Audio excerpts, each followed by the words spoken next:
Welcome back to Style It Up. I'm your host, Olga Medvedev. I'm here with local fashion photographers who are becoming quite noted in Boston for their creativity and amazing work. Joining our panel today is Shannon Michelle, of course. Thank you so much for joining us on such a short notice. We're thrilled to have you back. We also have Todd Lee. He is a staff photographer for Style Weekly in Providence. He does multiple publications and fashion events. He's very involved with Boston Fashion Week and has become quite recognizable in this competitive industry. Here to share his insight. Thank you so much, Todd, for being with us. And finally, this is Evgenia Eliseeva of Eve Photography.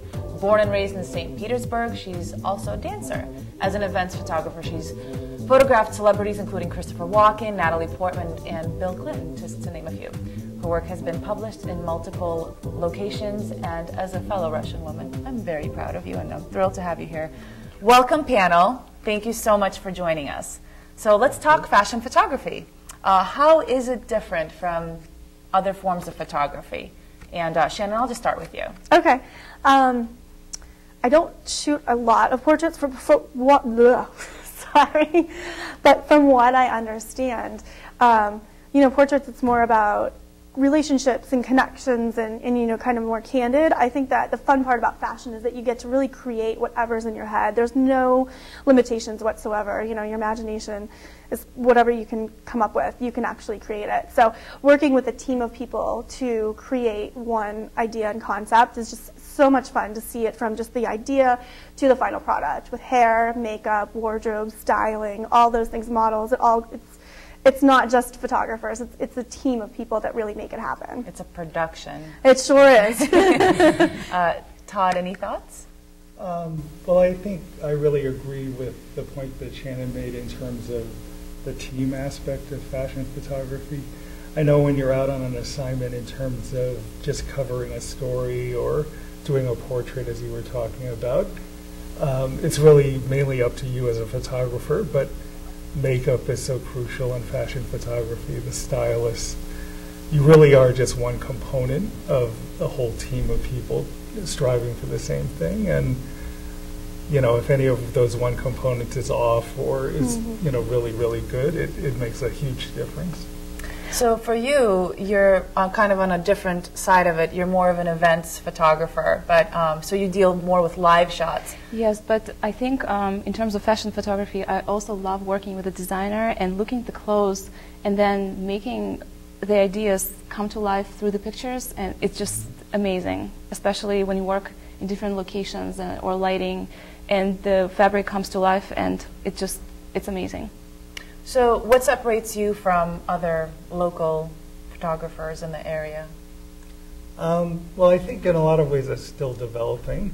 I think I've probably been shooting a little less than the two ladies on the panel, but in terms of the years that I've shot. But I think one of the things is I really try to shoot things from different perspectives, both in terms of things like angles, but also just from different kinds of styles, because I think I'm still trying to find sort of my voice within photography and what are the things that make mine more distinct. And more of a focus. Well, for you, you're more of an artist, a dancer, so that definitely has a creativity aspect to it. Does that translate in your work at all? Or? Yes, it absolutely translates. And what I also think, what's different about me is my personality, because I'm very bubbly. I'm not afraid to make fun of myself, to be a clown. And I think what's really important is to make a person feel really comfortable. As a dancer, I really feel the body, and doing Brazilian samba or hip hop, it's just so much movement, and I can really incorporate it into my photo shoots. So, and I think it's very easy for me to see where the person is standing incorrectly, or when I shoot I move and they repeat my moves, so it's very easy. We don't even have to say anything sometimes. So for you, Shannon, I mean, you do it all. You do your boudoir, you do as well as, you know, action shots, and also Runway. Talk a little bit about Runway and how that differs, and how you can, you know, really grasp that and really make fashion work as it's happening in action. As far as, well, Runway, I feel like it's a little bit like shooting sports. It's very fast-paced. anything can happen, and you're kind of usually in a very uncomfortable position, being surrounded. Like literally, I'll have a lens right here shooting by me, and I will be standing on a pelican case that's wobbly, and we have one foot here and one foot there, and literally balancing on my monopod. It's quite barbaric at times, but it makes it interesting, it makes it fun. It was honestly the first, when I started shooting Runway, I had kind of fell into a pattern, like with boudoir and my studio stuff, and I could do that with my eyes closed. You know, it wasn't very challenging. It was the first time in a really long time that I felt challenged again. And it makes you just on the spot, and you're shooting from instinct and from, like, you know, I guess that's really what we strive for, and we shoot as artists just from gut instinct and from what we see, because you don't have time to think. You don't have time really to make those small adjustments like you would on set when you're shooting an editorial. So I think it's hurry up and wait, but then it's go, go, go. It's like, you know, 15 minutes of adrenaline. So it becomes kind of instinct versus technique. And speaking of technique, I mean, I'm sure you've learned a lot more techniques outside of your education.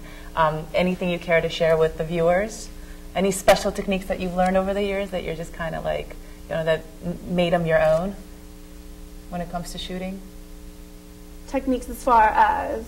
Well, I mean, as far as just photography in general, or, you know, a way to bring out the best in your Sure. So if you're just like at home with your point and shoot camera, what I suggest is when you go to take a picture, take your picture and then really look at it and see what in the frame is distracting. A lot of times you can just like zoom in and cut out all the other stuff. So you may have like a pole coming out of your head, you may have like a trash bag over there, and you don't notice it because you're looking at the person. So really look around that frame and then go ahead and try a second one. I can guarantee you the second one's going to come out a lot better.